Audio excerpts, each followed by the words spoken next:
নমস্কার বন্ধুরা, স্বাগতাস কিচেন চ্যানেলে তোমাদের সবাইকে স্বাগত জানাচ্ছি। আজকে আমি তোমাদের সাথে খুব সহজ সরল একটা রেসিপি শেয়ার করব, মালপোয়া। যারা মালপোয়া বানাতে পারো না তাদের অবশ্যই ভিডিওটা দেখে বাড়িতে বানিও, খুব ভালো হবে খেতে, এরকমই ফোলা ফোলা এবং ক্রিস্পি। তোমাদের যদি আমার ভিডিও ভালো লাগে অবশ্যই চ্যানেলটাকে সাবস্ক্রাইব করে দেবে আর বেল আইকনটা প্রেস করে দেবে। সবার প্রথমে মালপোয়া বানানোর জন্য আমি এখানে এই ছোটো বাটিটার 2 বাটি নিয়ে নিয়েছি ময়দা। যতটা আমরা ময়দা নেব ঠিক তার হাফ নেব চালের গুঁড়ো। আর যদি তোমরা অনেক বেশি ক্রিস্পি পছন্দ করো তাহলে একটু সুজিও দিতে পারো। তাহলে 1 বাটি আমি নিয়ে নিলাম চালের গুঁড়ো, স্বাদ মতো চিনি বা 1 বাটি, 2 টিস্পুন দিয়ে দেবো মৌরি, 1/4 টিস্পুন লবণ এবং 1/4 টিস্পুন বেকিং সোডা।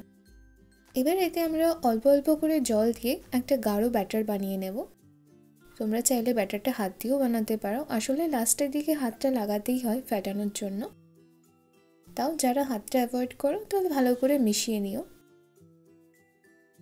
তো প্রথমে আমি অল্প একটু জল দিয়েছি, পরে আরেকটু জল দিয়ে মোটামুটি 1 গ্লাসের একটু বেশি জল লেগে গেছে। ব্যাটারটা একটু গাঢ় হবে, খুব বেশি পাতলা বা খুব বেশি গাঢ় নয়, মিডিয়াম মতো।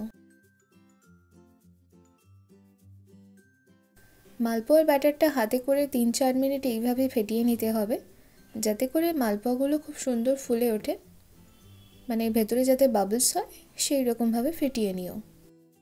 ব্যাটারটা আমার রেডি হয়ে গেছে, এবার মালপোয়া ভাজবো। কড়াইতে আমি পরিমাণ মতো তেল গরম করে নিয়েছি আর ফ্লেমটাকে করে দিয়েছি মিডিয়ামে। একটা ছোট্ট হাতা দিয়ে আমি মালপোয়ার যে ব্যাটারগুলো আছে, ছোট ছোট আমি মালপোয়া বানাবো, দিয়ে দিচ্ছি তেলের মধ্যে। তোমাদের পছন্দ মতো ছোটো বা বড় বানিয়ে নেবে। আর ফ্লেমটাকে রেখেছি আমি লো টু মিডিয়ামে, যাতে করে মালপোয়াগুলো পুড়ে না যায়। প্রথমে যেগুলো দিয়েছি সেটাকে আমি উল্টে দেব।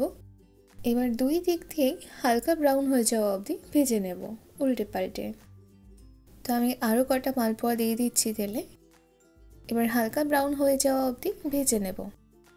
4 থেকে 5 মিনিট সময় লাগবে, একটু সময় নিয়ে ভাজবে যাতে করে ভেতরটাও কাঁচা থাকবে না আর বাইরে থেকেও কালারটা সুন্দর আসবে। এই মালপোয়াগুলো তোমরা গরম বা ঠান্ডা দুইভাবেই খেতে পারবে, কিন্তু ঠান্ডাটা বেশি ভালো লাগে। প্রায় 7 দিন মতো তোমরা এটা ফ্রিজে রেখে খেতে পারো। এইভাবে বানিয়ে অবশ্যই একবার দেখো, তোমাদেরও খুব সুন্দর এরকমই ফোলা ফোলা ক্রিস্পি মালপোয়া বাড়িতেই হয়ে যাবে। তো যেগুলো হালকা ব্রাউন হয়ে গেছে আমি তুলে ফেলছি, আর বাকিগুলো আর একটু লাল হয়ে যাওয়া অবধি ভেজে নেব। একইভাবে বাকিগুলো ভেজে আমি তুলে নিচ্ছি।